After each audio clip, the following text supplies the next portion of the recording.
আপনারা বসেন, এই সামনে থেকে আপনারা বসে যান। আমাদের প্রধানমন্ত্রী 90 গণ আন্দোলন যাতে তপ্ত রক্ত রঞ্জিত হয়েছিল ঢাকা বিশ্ববিদ্যালয় রাজপথ, যারা সরে চলেছে এরশাদের বিরুদ্ধে লড়াকর সৈনিকের ভূমিকা পালন করেছেন। আজকে অভ্যস্ত ডাক দিয়েছে ভারতের পণ্য বর্জন এবং দেশীয় পণ্য ক্রয়। এই সেনানায়ক আজকে আপনাদের মধ্যে উপস্থিত হয়েছেন। আমি আমার বক্তব্য প্রারম্ভে বলেছি, আমরা ভারত আমাদের কোন শত্রু রাষ্ট্র না। আমাদের প্রধানত আমাদের জাতীয় নেতা বাবু বর্ষচন্দ্র একটা কথা বলেছে, ভারত আমাদের জনগণের ভাষা বুঝতে চায় না, সে একটা ভাষা বুঝতে চায়, সেটা হচ্ছে শেখ হাসিনার ভাষাকে বুঝতে চায়। বাংলাদেশের জনগণের ভাষাকে বুঝতে চায় না দেখে আজকে এই আমাদের মধ্যে গভীরতা সৃষ্টি হয়েছে।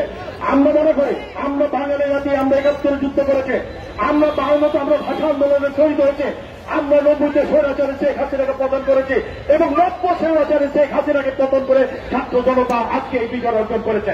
আমরা আশা করব ভারত আমাদের ভুটান বা সিকিম যদি ভেবে থাকেন তাহলে আমরা বলবো ভারত ভূকার স্বর্গে আছেন। বাংলাদেশের মানুষ রাজপথে রক্ত দিতে চেয়েছে। বাংলাদেশের মানুষ পাকিস্তানের মতো সুসজ্জিত দলকে 1971 সালে যুদ্ধে পরাজিত করতে পেরেছে। যারা মৃত্যুকে জয় করেছে, যারা ভয়কে জয় করেছে, তাদের দাবিয়ে রাখার কোন অবকাশ নেই। আমরা আহ্বান করবো, সুরেন্দ্রবাবু যে লম্বজমা করছে, বিভিন্ন সময় যে কথা বলছে, সেই ব্যাপারে আমরা চিন্তা জানাচ্ছি। আমরা বলছি বাংলাদেশ পৃথিবীর সবচেয়ে একটা সুন্দর রাষ্ট্র, যেখানে বৌদ্ধ খ্রিস্টান হিন্দু মুসলমান সবাই একাত্ম ভাগ করে। এখানে আমাদের সাম্প্রতিক সম্পত্তির একটা জায়গা। ইনশাআল্লাহ আশা করব আমরা সাম্প্রতিক সম্পত্তি বজায় রাখবো এবং ভারত যদি আমাদের চোখ রাখনের কথা বলে তা ভারতকে মনে রাখতে হবে আমরা যে জাতি ভাষার জন্য রক্ত দিতে পারে, সে জাতি দেশের জন্য কি করতে পারে সেটা বলে তারা কল্পনা করতে পারে না। ধন্যবাদ সবাইকে। যেহেতু আমাদের প্রধানমন্ত্রী দেশের মধ্যে চলছেন, আমার বক্তব্য এখানে শেষ করলাম। আমরা আশা করবো প্রধানমন্ত্রীর উপস্থিতিতে আপনার কিন্তু তারা দিয়েছে অত সুযোগভাবে সব প্রোগ্রাম করে আজকে সুন্দরভাবে শেষ করবো। ধন্যবাদ সবাইকে। এরপর আপনাদের সামনে বক্তব্য নিয়ে আসছেন কেন্দ্রীয় যুব দলের সাবেক স্বাস্থ্য বিষয়ক সম্পাদক ডাক্তার মোহাম্মদ জাহাঙ্গীর হোসেন।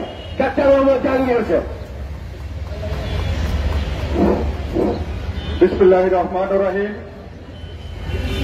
উপস্থিত আজকের এই সভার সম্মানিত সভাপতি, এই এলাকারই সন্তান অ্যাডভোকেট নিপন রায় চৌধুরী, উপস্থিত আজকের এই সমাবেশের সম্মানিত প্রধান অতিথি, বাংলাদেশ জাতীয়তাবাদী দলের সিনিয়র যুগ্ম মহাসচিব, বারবার কারাবরণকারী নেতা, আপসহীন নেতা, আমাদের প্রিয় অ্যাডভোকেট রুহুল কবির রিজভী, উপস্থিত এখানে কেরানীগঞ্জের সিনিয়র নেতা, মঞ্চে উপবিষ্ট নেতাকর্মী, সামনে আমাদের মা ও বোনেরা, নেতাকর্মী, সবাইকে রক্তিম শুভেচ্ছা। আজকে এখানে আমরা উপস্থিত হয়েছি শুধু ভারতকে একটা মেসেজ দেওয়ার জন্য যে আমরা কখনো আর পরাধীন মেনে নেব না। আমরা এদেশ স্বাধীন করেছি 1971 সালে, তখন আপামর জনগণ এই স্বাধীনতায় ঝাঁপিয়ে পড়েছিল। আজকেও 5ই আগস্টে আপনারা দেখেছেন এদেশের ছাত্র জনতা, আবাল বৃদ্ধ বনিতা সবাই একযুগে ঝাঁপিয়ে পড়েছিল এই জালিম সরকারকে প্রতিহত করার জন্য। এখন সে প্রতিহত হয়েছে, অন্য দেশে আশ্রয় নিয়েছে। আমাদের আজকে আমাদের ভাষা বুঝতে হবে, আমরা কেন এত প্রতিবাদ করছি। এখানে দাঁড়িয়ে আমরা যে আমাদের দেশ স্বাধীন হয়েছে তাদেরকে বুঝিয়ে দিতে হবে আমরা আর কারো দাসত্ব করব না। আমাদের সামনে এখন সময় হয়েছে, ভবিষ্যৎ আমাদের প্রধানমন্ত্রী হবে যিনি এদেশের জনগণের হৃদয়ে যার স্পন্দিত, সে আমাদের ভবিষ্যৎ প্রাইম মিনিস্টার ইনশাআল্লাহ তারেক রহমান সাহেব অচিরেই দেশে ফিরে আসবেন ইনশাআল্লাহ।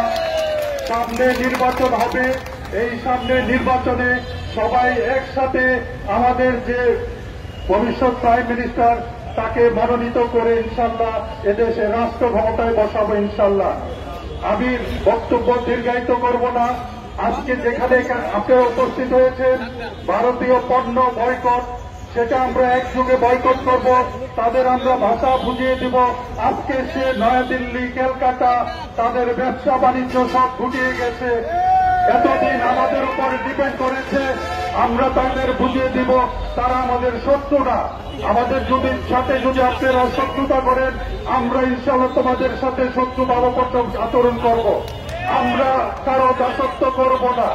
আমাদের আজকে প্রধান অতিথি অনেক বক্তৃতা দিবেন, আর দীর্ঘায়ু করব না। আপনাদের আবারও শুভেচ্ছা জানিয়ে আমি আমার এখানে বক্তব্য শেষ করছি। খোদা হাফেজ।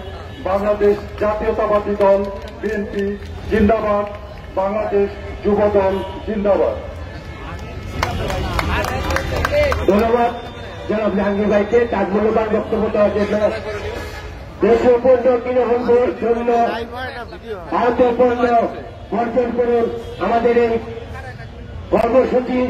এ পর্যায়ে আপনাদের সামনে বক্তব্য নিয়ে আসছেন আজকের এই অনুষ্ঠানের সম্মানিত সভানেত্রী, বাংলাদেশ জাতীয়তাবাদী দল বিএনপি নির্বাহী কমিটির অন্যতম সদস্য, ঢাকা জেলা বিএনপি সম্মানিত সাধারণ সম্পাদিকা এবং ক্যারিগঞ্জ উপজেলা দক্ষিণ সম্মানিত সভানেত্রী অ্যাডভোকেট বিপুল রায় চৌধুরী। অ্যাডভোকেট বিপুল রায় চৌধুরী। আসসালামু আলাইকুম। স্বদেশী পণ্য জনসাধারণ কর্তৃক আয়োজিত আজকের এই সমাবেশ, সম্মানিত প্রধান অতিথি, বাংলাদেশ জাতীয়তাবাদী দল জাতীয় নির্বাহী কমিটির সম্মানিত সিনিয়র যুগ্ম মহাসচিব, গণতন্ত্র পুনরুদ্ধারের আন্দোলনে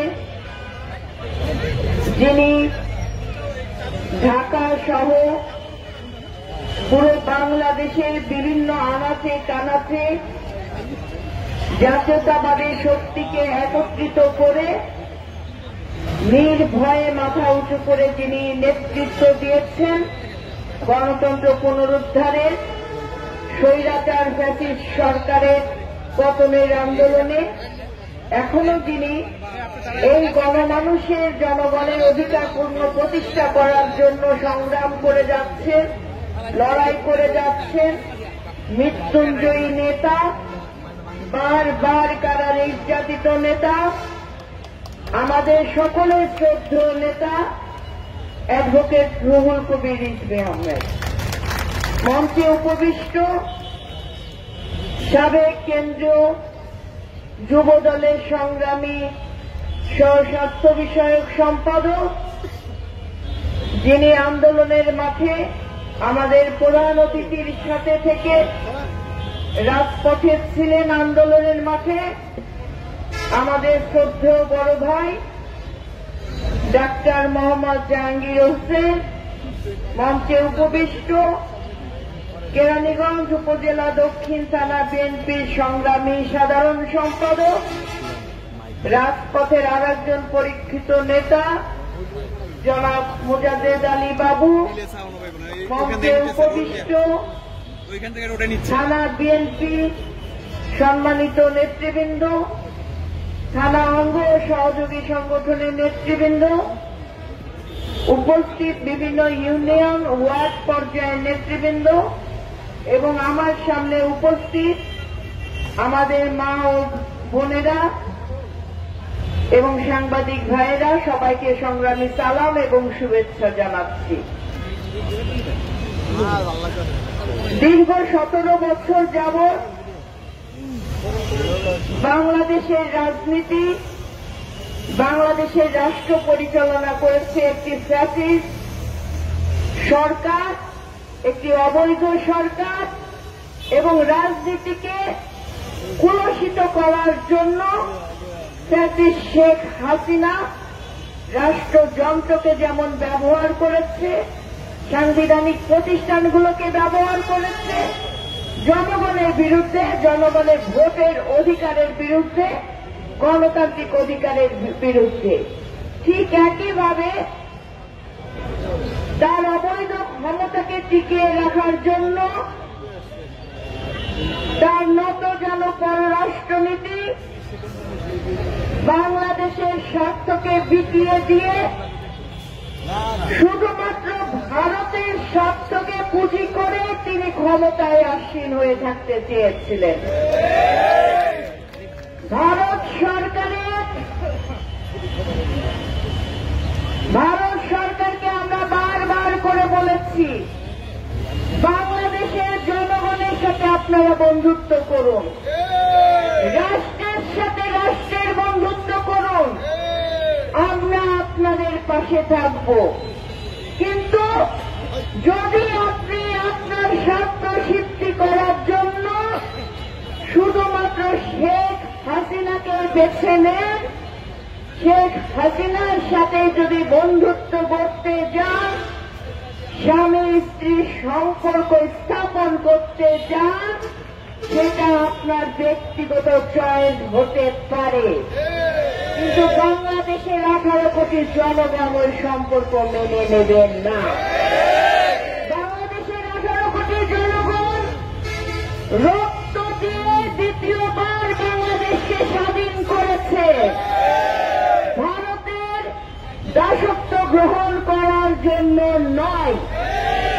আমি আজকে আপনাদেরকে বলতে চাই, আমাদের বাংলাদেশে হিন্দু, মুসলিম, বৌদ্ধ, খ্রিস্টান আমরা সকলে সম্প্রীতির বন্ধনে আবদ্ধ আছি। আমাদের এই সম্প্রীতি কোন ষড়যন্ত্র, কোন ধরনের স্বৈরাচারের প্রেতাত্মাদের ষড়যন্ত্রে এই সম্প্রীতি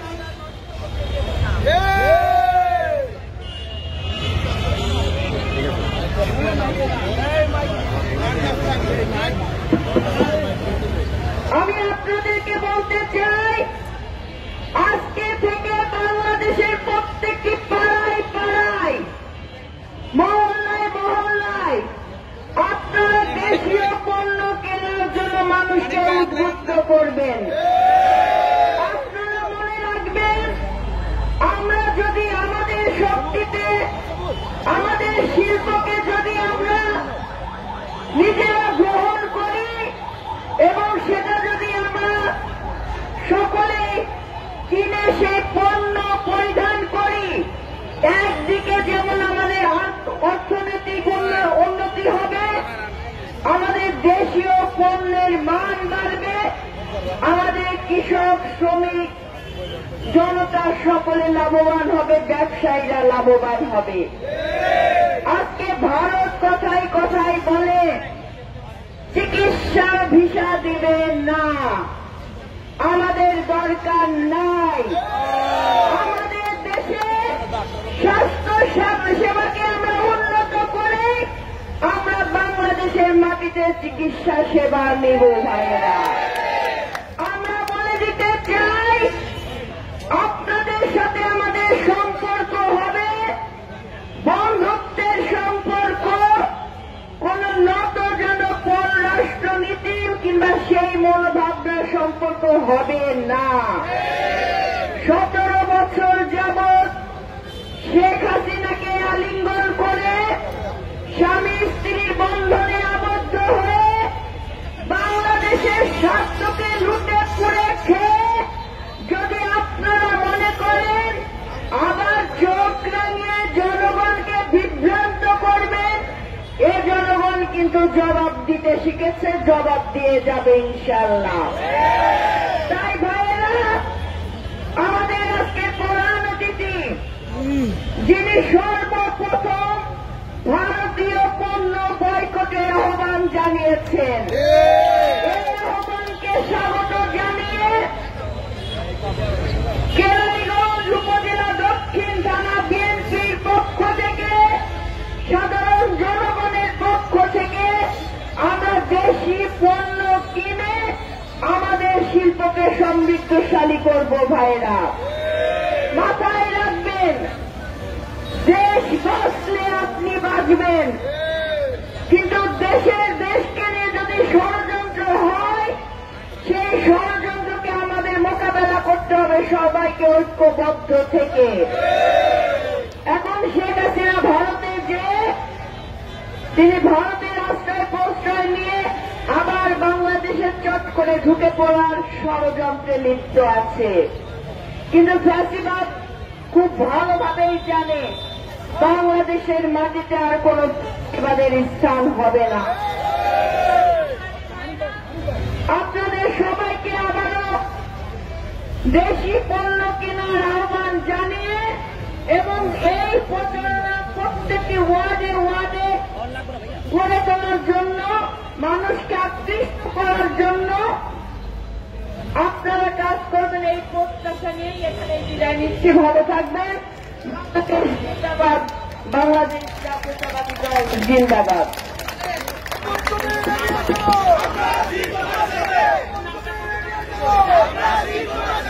সংগ্রামী ভাইরা, এ পর্যায়ে বক্তব্য নিয়ে আসছেন যার কথা শোনার জন্য আপনারা দীর্ঘক্ষণ ধরে অপেক্ষা করছেন। আমাদের শ্রদ্ধার নেতা, গণতন্ত্র পতাকার এক অগ্রনায়ক এবং বাংলাদেশের অর্থাৎ স্বদেশী পণ্য কিনে হোক ধন্য, যিনি এই স্লোগান নিয়ে বাংলাদেশের প্রত্যেকটি আনাচে কানাচে দেশ মাতৃকার জন্য ফেরি করে বেড়াচ্ছেন, আমাদের সেই শ্রদ্ধেয় নেতা, বাংলাদেশ জাতীয়তাবাদী দলের জাতীয় নির্বাহী কমিটির সম্মানিত সিনিয়র যুগ্ম মহাসচিব জনাব অ্যাডভোকেট রুহুল কবির রিজভী। জনাব অ্যাডভোকেট রুহুল কবির রিজভী।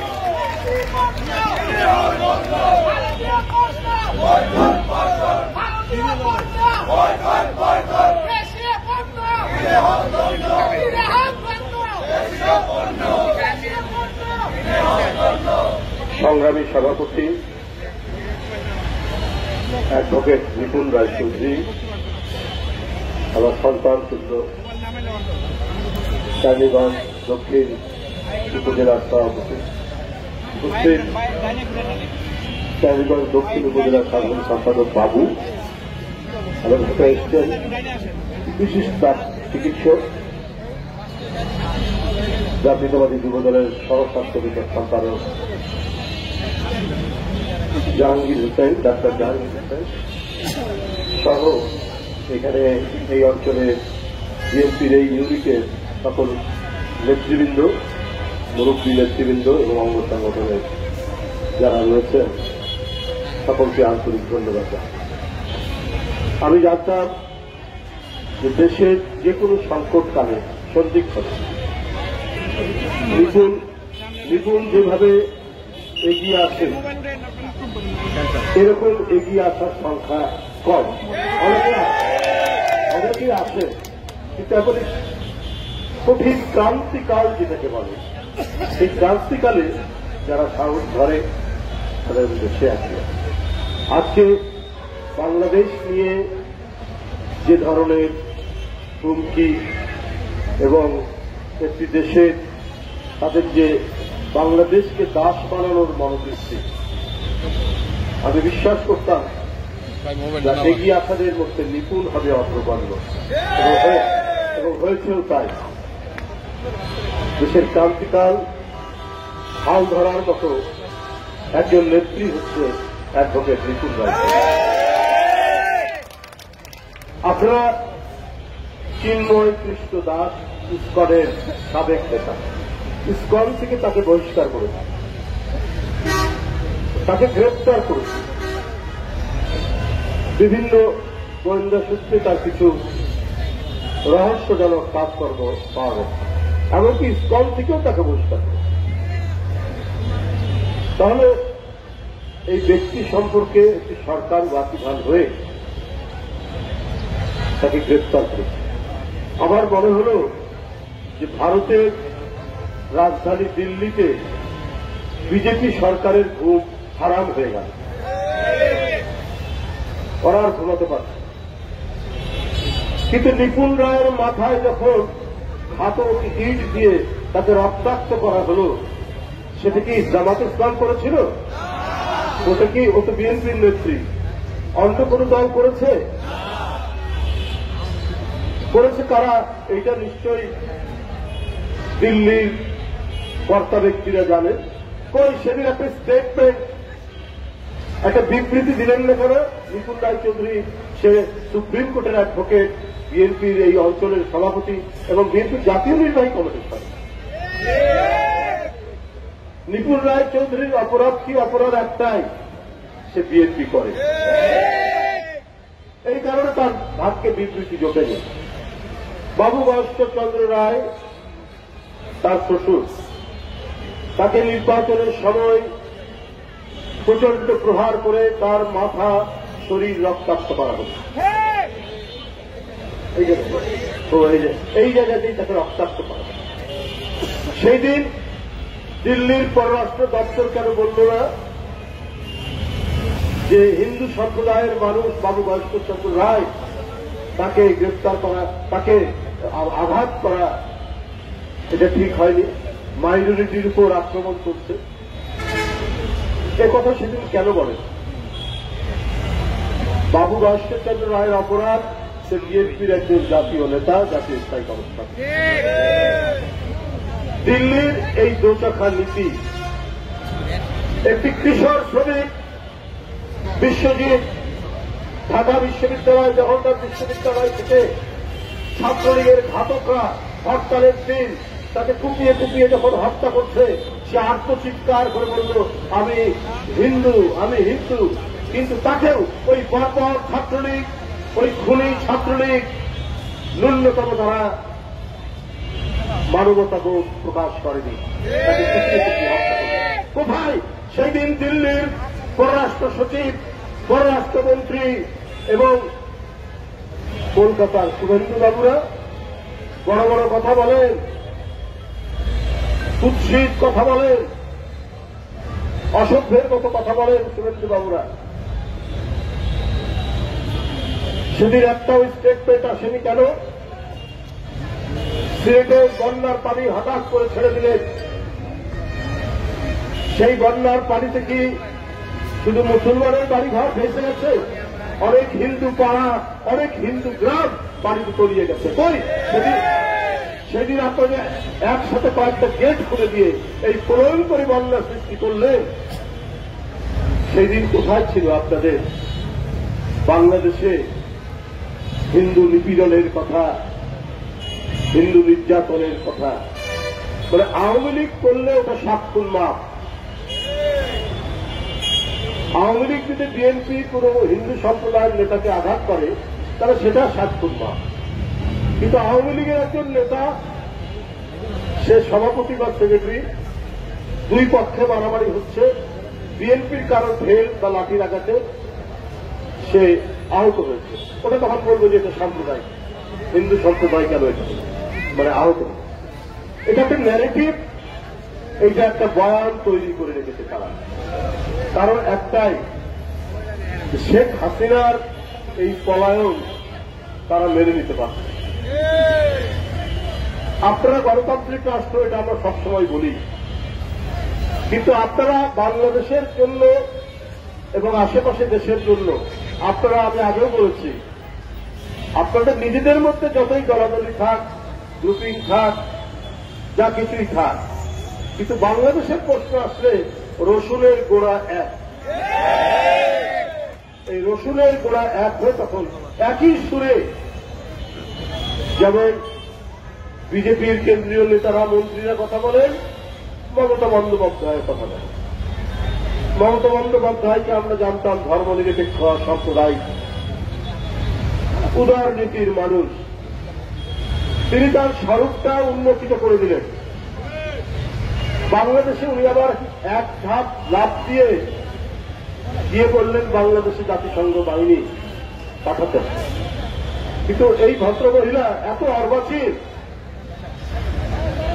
যে আরেকটি দেশ, ভিন্ন আরেকটি দেশে যে জাতিসংঘ বাহিনী পাঠানোর দাবি করতে পারে না, সেটা তার জানার মধ্যে। এই যে একের পর এক বাংলাদেশ বিরোধী অপপ্রচার, অপতথ্য, কুৎসা এবং হাইপার প্রোপাগান্ডা চালানো হচ্ছে, এটার উদ্দেশ্য একটাই, বাংলাদেশের মস্তকে শেখ হাসিনা কেন নয়? শেখ হাসিনা এত প্রিয় কেন তাদের মমতার এবং দিল্লির মোদী সাহেবদের? কারণ শেখ হাসিনার কাছ থেকে তারা বিনা পারিশ্রমিকে, বিনা টাকায় যা পেয়েছে, অন্য কোন জাতীয়তাবাদী চিন্তার মানুষরা তো সেটা দেবে না। 7টি বিদ্যুৎ কেন্দ্র দিয়েছেন বিনা টেন্ডারে। আদানি বাবু বিশাল ধনী লোক, তার সাথে সরকার চুক্তি করেছে বিদ্যুৎ আমদানি করবে। সেই ঝাড়খণ্ডে তার বিদ্যুতের বড় প্রকল্প, কয়লা পুড়িয়ে বিদ্যুৎ।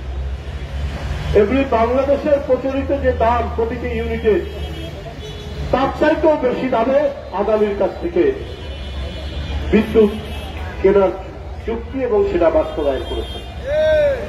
তবে শেখ হাসিনা তো তাদের প্রিয় হবে, শেখ হাসিনা তো তাদের আপনজন হবে।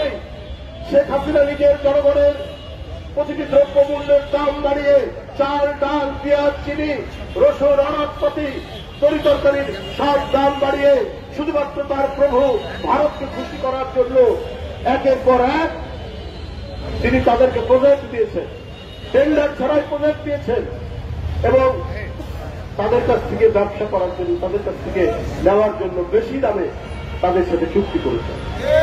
এই জন্যই মোদীবাবুর অত্যন্ত আপনজন শেখ হাসিনা, এমনকি মমতারও আপনজন, ভারতের যারা সাম্প্রদায়িক শাসক গোষ্ঠী তাদের অত্যন্ত আপনজন।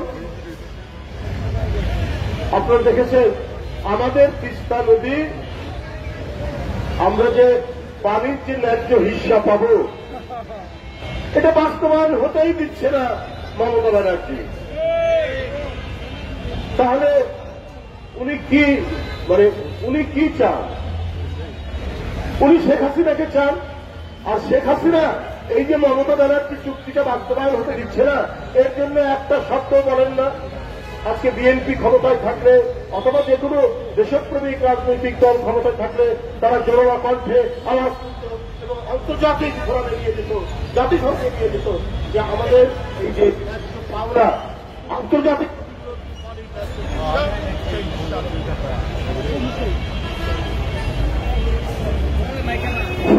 সেই হিসাবে দিতে হবে বলতো।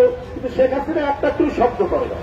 আমাদের সীমান্ত আগ্রাসন, আমাদের দেশের মেয়ে ফেলানি কাঁটাতারের উপর ঝুলে থাকে, প্রতিদিন 1 দিন 2 দিন পর পর আমাদের লোকদেরকে হত্যা করে, একটা প্রতিবাদ করে না।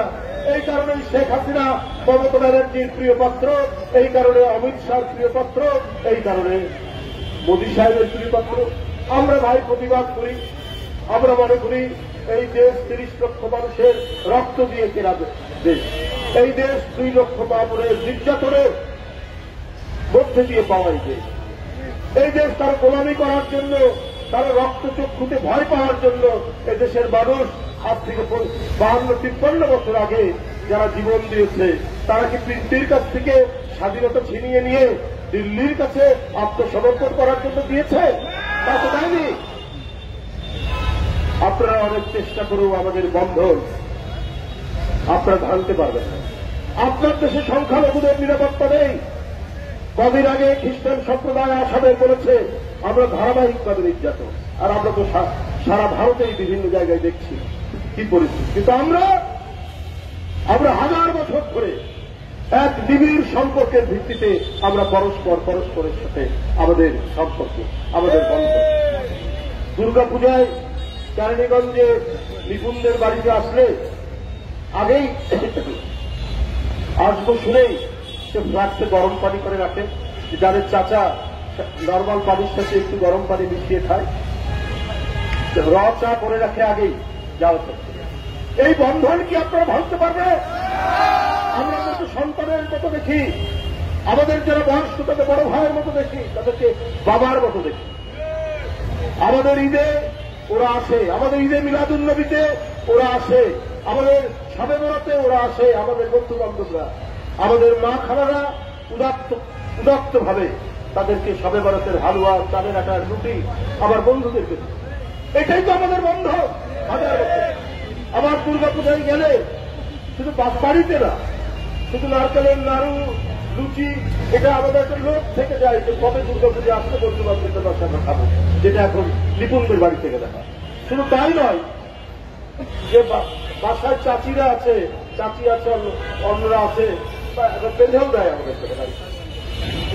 তাহলে মোদী সাহেব, আপনি অপপ্রচার দিয়ে, আপনি আপনার মিডিয়াকে কাজে লাগিয়ে আমাদের যে ভ্রাতৃত্বের, আত্মীয়তার যে বন্ধন, এই বন্ধনকে আপনি কি করে ভাঙবেন? আমরা একের অপরের আনন্দ বেদনায় আমরা একসাথে থাকি, আমাদের সুখে দুঃখে আমরা একসাথে থাকি। আমাদের এই বন্ধনকে আপনাদের অপপ্রচার আর হুমকির মধ্যে দিয়ে আপনি কখনোই এটাকে ভাঙতে পারবেন না। আপনারা চট্টগ্রাম নাকি দখল করবেন, আপনারা কত কি করবেন, মাঝে মাঝে আপনারা হুমকি দেন। আমরা অন্যের দেশ দখল করতে চাই না। আমরা যেমন রক্তের বিনিময়ে স্বাধীনতা পেয়েছি, আমরা আরেকটি স্বাধীন দেশের প্রতি আমাদের সম্ভ্রম, আমাদের শ্রদ্ধা, আমরা সমান বন্ধুত্ব মনে করি। কিন্তু আপনি যদি দাবি করেন একটা, তখন আমরাও খুঁজে দেখি যে আমরা কিভাবে দাবি করব। আমরা বলেছি আমাদের নবাব, ওনার রাজত্ব ছিল বাংলা, বিহার, উড়িষ্যা, তাহলে আমরা সেটার জন্য আমরা দাবি করব। কারণ নবাব সিরাজউদ্দৌলা ব্রিটিশদের বিরুদ্ধে যে যুদ্ধ করেছেন, তার সেনাপতি ছিলেন কিন্তু হিন্দু, মোহনলাল। আমাদের স্বাধীনতা যুদ্ধ পলাশির আম্রকারণ থেকে হিন্দু মুসলমান একসাথে আমরা যুদ্ধ করেছি, লড়াই করেছি, এবং একে অপরের পূজা পার্বণ উৎসব আমরা একসাথে আনন্দ ভাগ করেছি। যাই হোক, আমি বক্তব্য দীর্ঘায়িত করব না। আমি আজকে যে উদ্যোগ নিয়েছেন, যে আমরা চেয়েছি আমরা ভাবের আদান প্রদান, সাংস্কৃতিক আদান প্রদান, এর মাধ্যমে আমাদের একটা বন্ধুত্ব থাকে, কিন্তু তাদের মনের গভীরে সেটি নেই। হ্যাঁ, মমতা বন্দ্যোপাধ্যায়রাও বাঙালি, আমরাও বাঙালি, আমরা একই ধরনের খাবার খাই। আমাদের মা, খালা, মাসি, পিসিরা যে ধরনের কাপড় পরে তারাও কাপড় পরে, শুধু আমাদের জাতীয়তা আলাদা। মমতা বন্দ্যোপাধ্যায়ের জাতীয়তা ভারতীয়, আমাদের জাতীয়তা বাংলাদেশ। আমরা তারপরেও একে অপরের সাথে ব্যবসা বাণিজ্য নানা কারণেই ভারতে যেতে হবে। তা আপনারা মনে করবেন না যে আমরা নিরালব্ধ, আমরা অবলম্বনহীন। আমাদের এখানে বাংলাদেশে আমরা যাই, আপনাদের ওখানে শান্তিতে চিকিৎসা করানো এবং একটু ঘুরে বেড়ানো। আর একটা দেশে গেলে প্রচুর শপিং করেই মানুষ। বাংলাদেশে যারা আসেন তারা কি শপিং করে না? আপনারা ওইটার অহংকারে আপনারা বাঁচেন না। আমাদের দেশে কি শাড়ি উৎপাদন হয় না? আমাদের একটা বিশাল তাঁত বস্তি আছে। আমাদের এখানে এখন 35টা মেডিকেল কলেজ হাসপাতাল, 35টা মেডিকেল কলেজ হাসপাতাল। এই বাংলাদেশ হয়তো আয়তনে বড় নয়, কিন্তু বাংলাদেশের 18 কোটি মানুষ, আমরা জনসংখ্যার দিক থেকে অনেক শক্তিশালী। আমরা নিজেদের গামছা আমরা নিজেরা বাড়াই, নিজেদের লুঙ্গি আমরা নিজেরা, আমাদের তাঁতিরা তৈরি করে, এবং আমাদের মা বোনদের তাঁতের শাড়ি করে। এটা অত্যন্ত সুন্দর শাড়ি। আমাদের সেই জনগোষ্ঠী আছে, আমরা কারো উপর নির্ভরশীল হব না। আমরা সেই জাতীয়তাবাদী চিন্তা, সেই অহংকার, সেই দেশপ্রেম নিয়েই আজকে নিপুণ রায় চৌধুরীরা যে উদ্যোগ দিয়েছেন, সেই উদ্যোগের প্রতি আমার অন্তরের অন্তঃস্থল থেকে শুভেচ্ছা জানাচ্ছি, তাদের থেকে অভিনন্দন এবং ধন্যবাদ। ধন্যবাদ সবাইকে।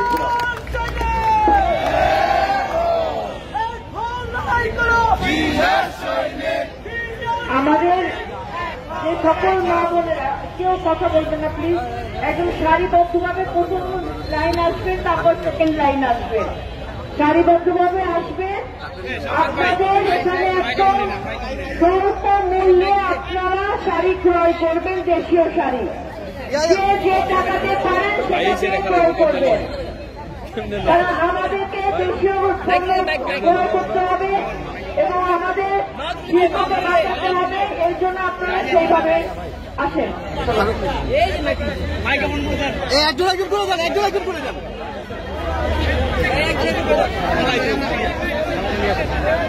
আচ্ছা আচ্ছা আচ্ছা আচ্ছা বসেন না রে